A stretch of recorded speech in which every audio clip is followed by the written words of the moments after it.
अल्लाह ही अल्लाह किया करो, दुख न किसी को दिया करो, जो दुनिया का मालिक है नाम उसी का लिया करो। अस्सलामु अलैकुम वरहमतुल्लाहि वबरकातुहू। दोस्तों, हेडलाइन आपने देख लिया। जी हाँ, गुज़िश्ता कल इस खबीस, इस मरदूद, इस गुस्ताख़ रसूल, गुस्ताख़ दीन व ईमान और यूँ समझिए कि दुश्मने इस्लाम और मुसलमान तारीख़ फ़तेह ज़मीन का एक बोझ अल्लाह ने गुज़िश्ता कल हल्का किया। मुसलमान इस पर खुशियाँ नहीं मना रहे हैं, अलबत्ता थोड़ा सा सुकून की सांस तो ले रहे हैं कि चलो एक खबीस तो चला गया जो मुसलमानों के लिए ही नहीं बल्कि हमारे प्यारे मुल्क के लिए सरदर्द बना हुआ था। खुद हमारे प्यारे मुल्क का सबसे बड़ा दुश्मन ये था। आप बोलेंगे वो कैसे? वो दुश्मन ऐसे कि ये मुसलमानों के खिलाफ जहर उगलता था। जी हाँ, तो संघ परिवार उसे बिल्कुल हाथों हाथ लेता था और गोदी मीडिया तो उसके तलवे चाटती थी कि बोल बेटा, तू जितना जहर उगलेगा हमारी टीआरपी बढ़ेगी, और जितना भी संघ परिवार और आरएसएस का जितना टोला है वो पूरा के पूरा तारीख फतेह को बिल्कुल अपने गले से लगाता था कि तू तो हमारा काम का है, तू बड़ा कमीना है, हमारे बड़े काम का है। जी हाँ, इसलिए संघ परिवार इसके मौत पर बाकायदा गम मना रहा है। जी हाँ, आपने देखा कि तारिक फतेह की मौत पर ओम शांति ओम का जाप लगाकर उसे श्रद्धांजलि दी जा रही है। अब जरा आप सोचें कि चलिए ठीक है, तारिक फतेह की मौत पर यह भगवा टोला गम मना रहा है और ओम शांति ओम का जाप उसके लिए कर रहा है, उसको श्रद्धांजलि दे रहा है। कभी आपने किसी बड़े से अच्छे मुसलमान जिनको ये अच्छा समझते हैं, कभी आपने देखा कि उसके जाने पर इन्होंने कभी ये किया हो, श्रद्धांजलि दी हो? नहीं। तारिक फतेह से क्यों इतनी मोहब्बत? तारिक फतेह से इसलिए इतनी मोहब्बत कि ये कमीना बड़ा काम का था, इसने नफरतें फैलाने में पूरा हक अदा किया है और हिंदुस्तान के मुसलमानों के खिलाफ जहर उगल कर इसने मुल्क के जहरीले और भगवा टोले को बहुत साथ दिया है और गोदी मीडिया के तो बड़े काम आया है, इसलिए इसको बड़ा सर पर बिठाया गया था। लेकिन चलिए आइए, वो कहते हैं ना, तारिक तेरे अंजाम पर रोना आया। अंजाम अल्लाह ने बहुत बुरा किया। वैसे भी जितने ऐसे कमीने हैं उनके अंजाम बुरे ही होते हैं। आप देखो, एक था कमीना, जी हाँ, उधर से वो वसीम से कुछ और बन गया, शायद जितेंद्र त्यागी, और कुछ ही महीनों के अंदर अब वो जितेंद्र त्यागी बेचारा वहां जाकर भी परेशान हो गया और वो रोना रो रहा है कि अब मेरा मरने को दिल चाहता है। जी हाँ, रोना रो रहा है क्योंकि किसी ने उसको साथ नहीं दिया और जो उसको गोद में शुरू में बिठाकर घूम रहे थे और फूल हार और न जाने क्या क्या कर रहे थे, सत्कार और सम्मान कर रहे थे, वो सब अब दूर दूर तक उसके करीब नजर नहीं आते। इनको उस वक्त वसीम को इस्तेमाल करना था। जी हाँ, काम हो गया, वसीम का काम भी खत्म और अब वसीम का मामला भी ऐसा हो गया कि धोबी का कुत्ता घर का ना घाट का।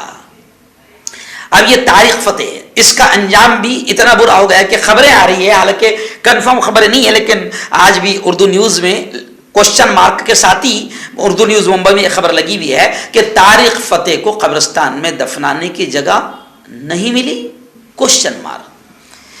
पाकिस्तान का रहने वाला और हिंदुस्तान में हिंदुत्ववादी ग्रुप का बिल्कुल करीबी लख्त जिगर, हिंदुत्ववादी टोला, भगवा टोला, जिसके पैर धोकर पीता था, तारिक फतेह गुज़िश्ता रोज जिसका इंतकाल हुआ, सड़ कर कैंसर के मर्ज में मरा, बड़ी तकलीफों के साथ मरा, तड़पते हुए मरा। सोशल मीडिया पर यह दावा किया जा रहा है कि उसे कनाडा के किसी भी कब्रिस्तान में मुसलमानों ने दफनाने से इनकार कर दिया। इसलिए अब इस खबीस की आखिरी रसूमात हिंदुवाना रीतो रिवाज से अंजाम पाएगी। ऐसी सोशल मीडिया पर ऐसी खबरें चल रही है, हम उसकी पुष्टि नहीं करते हैं, हम उसकी तस्दीक नहीं करते हैं, लेकिन ऐसी खबरें चल रही है। काशिफ अख्तर नाम का एक यूजर है, उसने लिखा कि कनाडा के ओटारिया में कोई भी मुस्लिम कब्रिस्तान में तारिक फतेह को दफनाने की जगह देने के लिए तैयार नहीं हुआ। सवाल यह है कि जिंदगी भर इस कमीने ने इस्लाम और मौलवियों को कोसते कोसते जिंदगी गुजारी, इस्लाम और मुसलमानों का दुश्मन जिंदगी भर बना रहा। जी हाँ, तो फिर इसे मुस्लिम कब्रिस्तान में दफन होने के लिए क्यों जगह चाहिए? जी हाँ भाई, जहां तू रहता था, जिनकी गोद में बैठता था, जिनके निवाले खाता था, जो तुझे गले से लगाते थे, वहीं जा। लोगों का यह कहना है। तनवीर हसन नाम के एक यूजर ने लिखा कि तारिक फतेह का खानदान उसे मुस्लिम कब्रिस्तान में क्यों दफनाना चाहता है, जबकि वो अपने आप को मुल्हिद होने का यानी इस्लाम से निकलने का ऐलान कर चुका था, तो क्यों उसको यहां दफना रहे हो, एक यूजर ने ऐसे भी लिखा है। लेकिन खैर, तारिक फतेह का अंजाम बड़ा बुरा हुआ और अल्लाह करे कि जाहिर बात है कि वो कुफ्र की हालत ही में मरा है, तो इसलिए हम कुछ कह भी नहीं सकते हैं, फी नारे जहन्नम कह सकते हैं। जी हाँ, हमेशा हमेशा की आला जहन्नम के आला हिस्से में तारिक फतेह को जगह मिले। और वैसे भी ये भी नहीं कहना चाहिए क्योंकि नहीं मालूम अल्लाह किसके साथ क्या मामला करे, हो सकता है आखिर वक्त में क्या मालूम उसका मामला क्या रहा हो।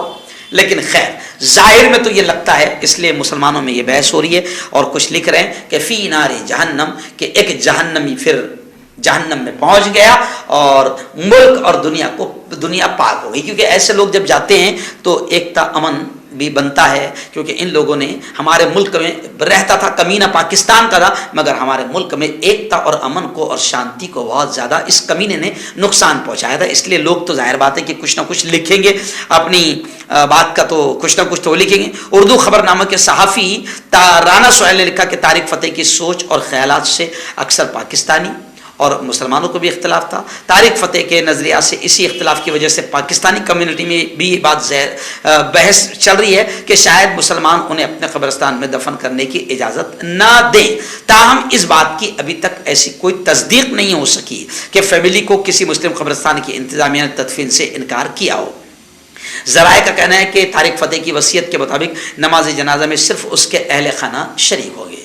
खैर, ये वसीयत नहीं भी करता तो भी इसके जनाजे में कोई शरीक नहीं होने वाला था, इसलिए इसने खुद भी बेचारे ने अपनी इज्जत बचाने के लिए ऐसी वसीयत लिख के गया था कि मेरे जनाजे में सिर्फ मेरे घर वाले शरीक हो गए। तो वैसे भी कोई अदना सा मुसलमान भी इस खबीस के जनाजे में शरीक हो गई नहीं, तो ये ऐसी खबरें आ रही है। लेकिन खैर, ऐसे लोगों का अंजाम ऐसा ही होता है। कांटेक्ट कीजिए डॉक्टर जावेद से, जो कि गुप्त रोग विशेषज्ञ हैं। इसके अलावा जोड़ों का दर्द, बवासीर, शुगर गारंटी से बिल्कुल ख़त्म, गैस, तेज़ाब, लिकोरिया, लीवर, किडनी, गुर्दे में पथरी। अगर आप देश विदेश में उनसे दवाई हासिल करना चाहते हैं, स्क्रीन पर दिए गए नंबर पर कांटेक्ट करें। मर्दाना ताकत हासिल करें 72 घंटों के अंदर, वो भी जड़ी बूटियों द्वारा। हकीम याकूब खां से कांटेक्ट करें, जो कि 75 सालों से हिकमत कर रहे हैं। इसके अलावा जोड़ों में दर्द, गुर्दों में पथरी, शुगर, खुजली, लिकोरिया का गारंटी से इलाज किया जाता है। अभी कांटेक्ट। जोड़ों की पुरानी से पुरानी लाइलाज तकलीफ जैसे घुटनों का दर्द, पीठ और कमर का दर्द, कंधे, गर्दन और पैरों में दर्द के लिए संधि प्लस। क्यों होता है जोड़ों में दर्द? क्यों होती है जोड़ों में जकड़न? क्यों हो जाती है जोड़ों में सूजन? क्यों बन जाती है जोड़ों में गांठ? क्यों थम सी जाती है जिंदगी?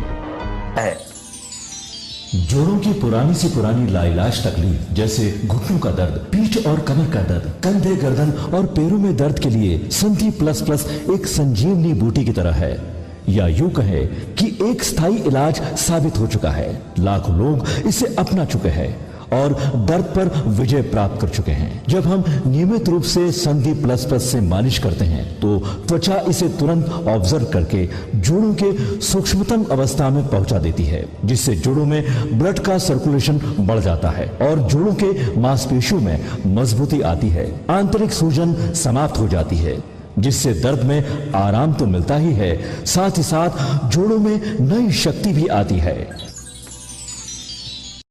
हमारे ये प्रोडक्ट ना कि किसी बाजार में मिलता है और ना ही मेडिकल शॉप पे, इसलिए इसे पाने के लिए अभी स्क्रीन के नंबरों पे कॉल करें और ऑर्डर करें।